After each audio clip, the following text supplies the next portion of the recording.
Hello කොහොමද මගේ ආදරණීය යාළුවනේ ඔයාලා හැම දිනකටම සුබ දවසක් ප්‍රාර්ථනා කරනවා.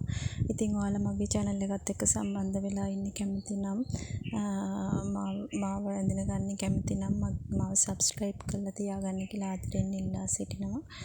ඉතින් මං හදන්නේ අද මගේ වරන්ඩා එකට පොඩි වෙනසක් කරන්න. මොකද එතන තිබුණු plant එක දැන් කාලයක් වෙනවා. ඉතින් එතන වෙනසක් දකින්න ඕනේ. හැමදාම එකම විදියට තියෙනකොට එතන නැවුම් බවක් දකින්න බෑ.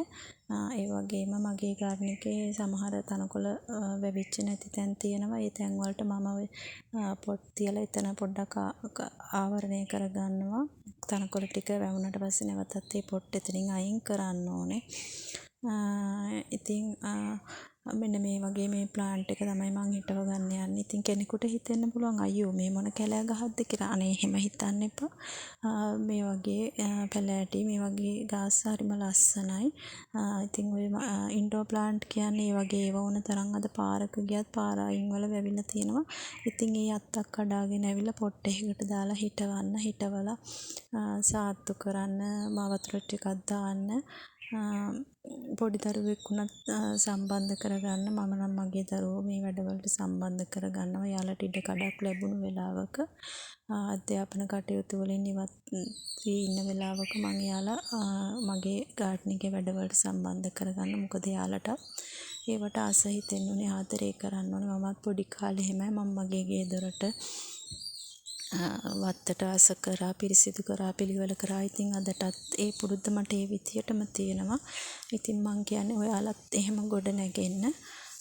තමන් කොහේ කොතනට ගියත් තමන්ගේ ගෙදරට එන්න ඕනේ. ඒ ගෙදර එනකොට අපායක් වගේ තියනවා දැක්කම ඔළුවට හරි වෙහසක් දැනෙනවනේ.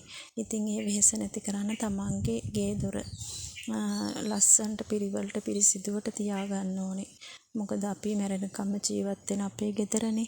ඒ ගේ අපි ලස්සනට තියාගන්න ඕනේ. ලොකු දේවල් කරන්න ඕනේ. බලන්න මේ වගේ චූටි දෙයක් වුණත් ඇති සමහර ප්ලාන්ට් වලට දැම්මට පස්සේ ඉතින් ඔයාලත් ඉතින් අදම වැඩ පටන් ගන්න කියලා තමයි මම මගේ යාළුවන්ගෙන් ඉල්ලා සිටිනේ. දැන් අද කාලේ ගොඩාක් අය මල් පැල වවනවා, ලස්සන කරනවා ඉඩම් තමන්ගේ ගෙදර. ඉතින් නොකරන ආදරණීය යාළුවන්ගෙන් මං ඉල්ලා සිටින්නේ පටන් ගන්න අද ඉඳන්. ලොකු දේවල් ඕනේ නැහැ. චූටි දෙයකින් පටන් ගන්න. චූටි පැලයක් අඩු මුදලකට හරි තමන්ගේ යාළුවෙකින් හරි ඉල්ලගෙන පටන් අරගෙන කරන්න.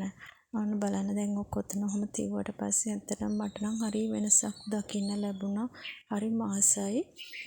ඉතින් ආදරණීය යාළුවනේ ඔයාලත් අතම පටන් ගන්න මං කියන්නේ එහෙමයි. ওই ව්‍යාපාර කටයුතු කරන ස්ථාන වලටත් මේ වගේ පැලෑටි මේ ඉන්ඩෝර් ප්ලාන්ට් කෙනෙම හරිම ලස්සනයි. ගෙනල්ලා තියාගන්න. එතන කලඑලියක් ලැබෙනවම තමයි. ඒ වගේ මේවා පිරිසිදු කරන්න ඕනේ. ඉතින් වේලිච්ච අතු කඩලා වේලිච්ච මේ තනකොළ උගුල්ලලා දාන්න ඕනේ. දූවිලි තියෙනවා නම් දූවිලි ටික පීදාලා දාන්න ඕනේ. පිරිසිදුව ඉතින් තියාගන්න. ඒ වෙනස ඇත්තටම අත්විඳින්න.